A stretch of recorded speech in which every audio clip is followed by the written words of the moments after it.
Bonjour les amis, j'espère que vous allez bien. Je suis heureux de me retrouver aujourd'hui avec vous pour cette nouvelle pensée du jour, un peu différente de celle que nous abordons chaque jour.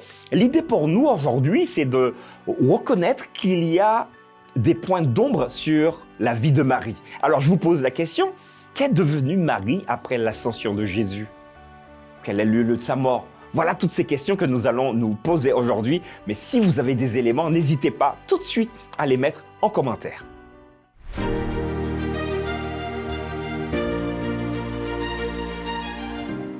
La pensée du jour se trouve aujourd'hui dans Luc, chapitre 1, versets 41 à 43. Dès qu'Élisabeth entendit la salutation de Marie, son enfant tressaillit dans son sein et elle fut remplie du Saint-Esprit. Elle s'écria d'une voix forte, « Tu es bénie entre les femmes, et le fruit de ton sein est béni. Comment m'est-il accordé que la mère de mon Seigneur vienne auprès de moi ?» Voilà les amis, j'espère que ça va pour vous. Je vous ai demandé il y a quelques instants si vous saviez ce qu'était devenu Marie après l'ascension de Jésus. Alors, je vous invite également, pour ceux qui ont déjà fait des recherches à ce niveau-là, si vous avez une qualification dans ce sens, à ne pas hésiter à nous mettre le résultat ou les pistes de vos recherches. Alors, qu'est devenue Marie après l'ascension de Jésus? Quel est le lieu de sa mort? Alors, de nombreux chrétiens se posent des questions sur la vie de Marie. Mais le Nouveau Testament ne donne aucune information, ni sur sa mort, ni sur son lieu de décès. Cependant, deux traditions apportent des réponses à ces interrogations que vous et moi, nous avons. Alors, attention, je rappelle simplement que ce sont des traditions. Des choses que, finalement, certains croyants, chercheurs ont regroupées pour donner des pistes. Nous n'en faisons pas ici une vérité absolue, mais c'est intéressant de le savoir. Alors, la première tradition nous dit que la mère de Jésus est décédée à Jérusalem et son tombeau se trouverait donc dans la vallée du Cédron. Alors, vrai, pas vrai, en tout cas, c'est une tradition qui nous invite à avoir cette perspective. Une autre tradition dit que Marie est décédée à Éphèse, près de Jean. Est-ce que vous vous rappelez de Jean?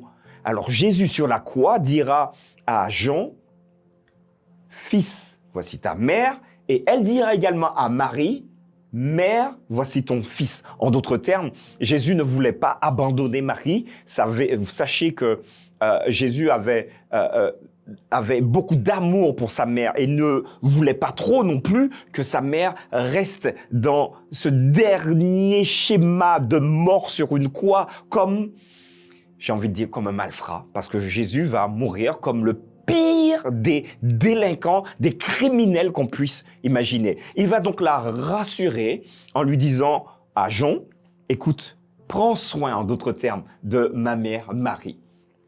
Et vous pouvez également, en tout cas si ça vous intéresse, regarder un évangile qu'on appelle un évangile apocryphe, donc il ne fait pas partie du canon biblique, qui a été rédigé grosso modo au IVe siècle, qui appuie finalement l'hypothèse qui dit que la mère de Jésus serait décédée à Éphèse. Alors si vous voulez vous baigner dans le monde d'Éphèse, vous avez dans la Bible, donc canonique cette fois-ci, la Bible que nous avons, une lettre de Paul aux Éphésiens.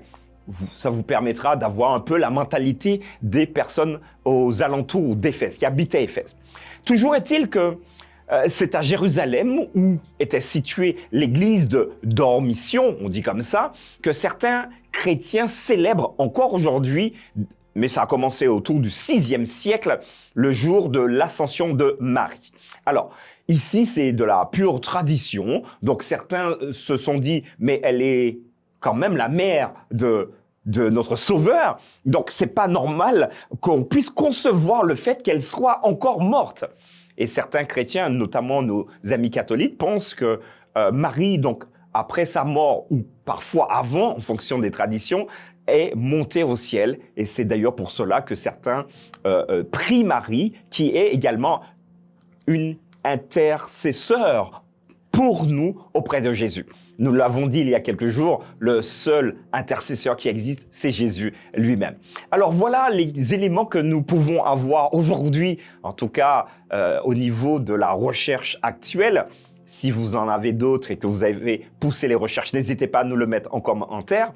Je crois que ce qu'on devrait retenir, c'est que oui, Marie a été une femme extraordinaire et cela est indéniable.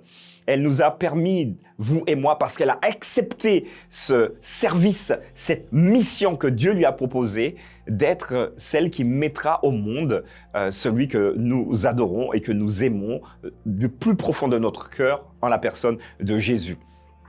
Les chrétiens qui se basent uniquement sur la Bible n'ont pas d'éléments bibliques pour dire que Marie est ressuscitée et partie au ciel. Nous pensons plutôt que Marie est décédée comme l'un de nous, et donc n'est pas au ciel, ou peut-être n'est pas encore au ciel, et qu'elle attend, comme vous, comme moi, lors de notre mort, le retour de son Fils, de notre Seigneur Jésus, pour la ressusciter, et je pense qu'elle retrouvera Jésus. Alors, qu'est-ce qui se passera entre eux? Je sais pas, ça va, j'ai même envie de dire que finalement, elle sera fière d'avoir emmené sa mission jusqu'au bout. Elle pourra également voir que sa mission a débouché sur le salut de milliers et de milliers de personnes sur cette terre, dont vous et dont moi.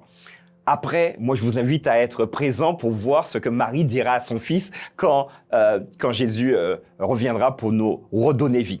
Voilà ce que je voulais apporter comme élément, en tout cas pour la personne qui a posé la question. La Bible donc ne donne pas de pistes. Ici, il s'agit des recherches, il y a des traditions qui existent. Je vous en fais part. Et puis voilà, ça participe à la culture générale. Merci de nous avoir suivis.